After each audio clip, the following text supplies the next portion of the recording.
Hello friends, स्वागत है एक बार फिर आपके अपने यूट्यूब चैनल एजुकेशनल फैक्ट 2.0 पर। साथियों, जैसा कि आपको पता है कि हम नित्य प्रतिदिन अतिथि शिक्षक, प्राथमिक शिक्षक, माध्यमिक शिक्षक एवं शिक्षा विभाग से जुड़ी तमाम नई नई अपडेट लाते रहते हैं। तो साथियों, उसी क्रम में आज हम चर्चा करने वाले हैं अतिथि शिक्षकों की जो सेवाएं हैं अब 12 माह तक ली जाएंगी। हालांकि जनरल वाले अतिथि शिक्षक भी ऐसा प्रयास करते हैं तो उनके साथ भी यह आदेश जारी हो सकता है। लेकिन अभी बात करें हम तो ये कुछ स्पेशल एजुकेटर और पीएम श्री के अतिथि शिक्षकों के लिए है जिनकी सेवाओं में वृद्धि कर दी गई।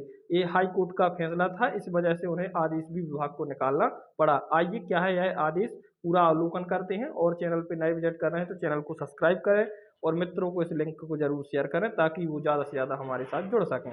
तो आइए देखते हैं क्या है। आप स्क्रीन पे यह आदेश देख पा रहे हैं। इसमें लिखा है समग्र शिक्षा सेकेंडरी एजुकेशन लोक शिक्षण संचालनालय मध्य प्रदेश, गौतम नगर भोपाल 462023, क्रमांक 87 CWSN अर्थात स्पेशल जो विकलांग वाले होते हैं उन्हें CWSN से डिमोट किया जाता है। 2025-26 भोपाल, दिनांक 30/4/26 का आदेश है, ताज़ा आदेश है। आइए इसको देखते हैं। इसमें क्या लिखा है, अगर आप यहाँ देखें तो प्रति जिला शिक्षा अधिकारी एवं पदेन जिला परियोजना समन्वयक समस्त जिले मध्य प्रदेश, सभी जिलों के लिए है, ऐसा किसी व्यक्ति विशेष या किसी व्यक्ति विशेष जिले के लिए नहीं है। आइए और आगे देखते हैं क्या लिखा है।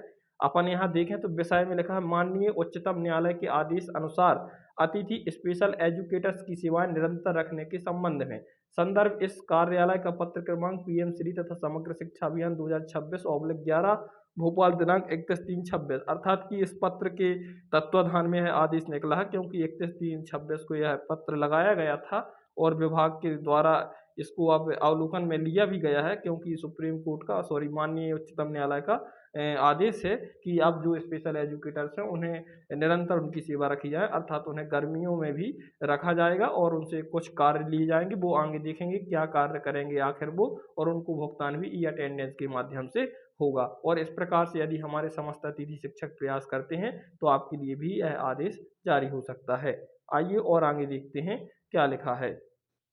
माननीय उच्चतम न्यायालय द्वारा प्रकरण क्रमांक WPC 132/2016 अंतर्गत पारित अंतरिम निर्णय के अनुपालन में अतिथि स्पेशल एजुकेटर्स की सेवाएं आगामी आदेश अथवा दिनांक 31/7/2026 तक ली जाएंगी, अर्थात कि जब तक कोई ऐसा आदेश नहीं आता है तब तक जुलाई तक इनकी सेवाएं निरंतर ली जाएंगी। इनकी सेवा की अवधि बढ़ा दी गई है, अर्थात गर्मियों में ये काम करेंगे, फिर बाद में आदेश तो डल ही जाएगा तो वो चलता ही रहेगा इनका सेशन। और जब तक कोई आदेश आगे निकल के नहीं आता है तब तक इनकी सेवाएं आगे चलती रहेंगी। आइए और आगे देखें ग्रीष्म अवकाश की अवधि में वो क्या करेंगे, आखिर उन्हें कौन सा काम सौंपा जाएगा। संबंधित स्पेशल एजुकेटर्स अपने संकुल क्षेत्र अंतर्गत आने वाले समस्त दिव्यांग बच्चों का विद्यालयों में प्रवेश सुनिश्चित करेंगे।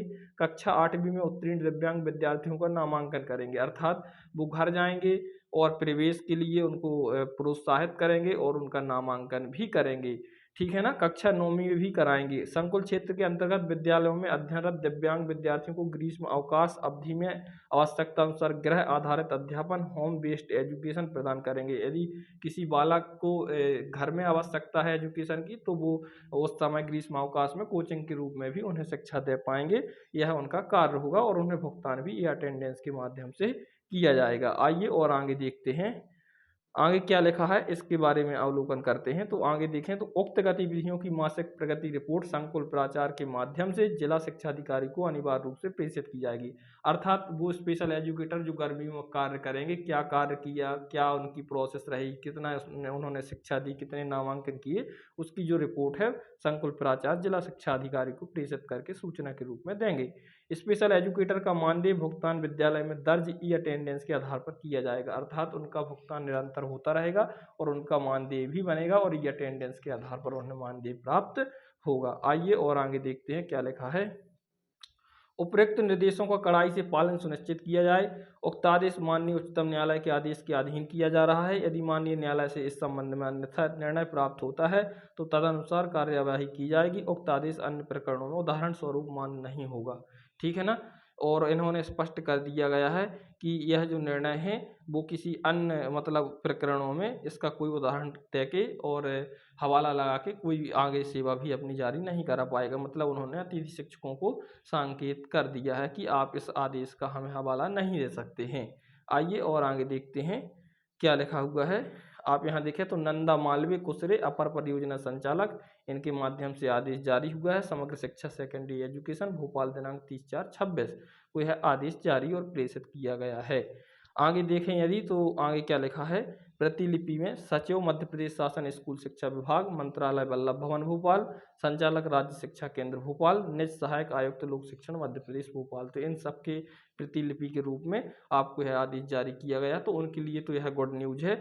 लेकिन ध्यान दें कि जो हमारे अतिथि शिक्षक हैं वो भी अभी तक यदि कोई प्रयास नहीं करते हैं तो उन्हें भी आगे चल के बहुत समस्याएं हो सकती हैं। और आपको पता है कि जो वर्ग 3 की भर्ती है और वर्ग 2 की भर्ती है वो अभी प्रेजेंट में हाल ही में प्रचलन में है, 3 एंड 2। इससे क्या है, समस्त कम से कम आपको पता है 10,000 जो है वर्ग 2 में है और लगभग 13,000 आपकी वर्ग 3 में है। तो आपको पता है कि जब 23,000 के आसपास भर्ती होना है तो निश्चित रूप से 23,000 जो हमारे अतिथि शिक्षक हैं वो प्रभावित होंगे, सीधे तलवार लटकेगी और बाहर हो जाएंगे।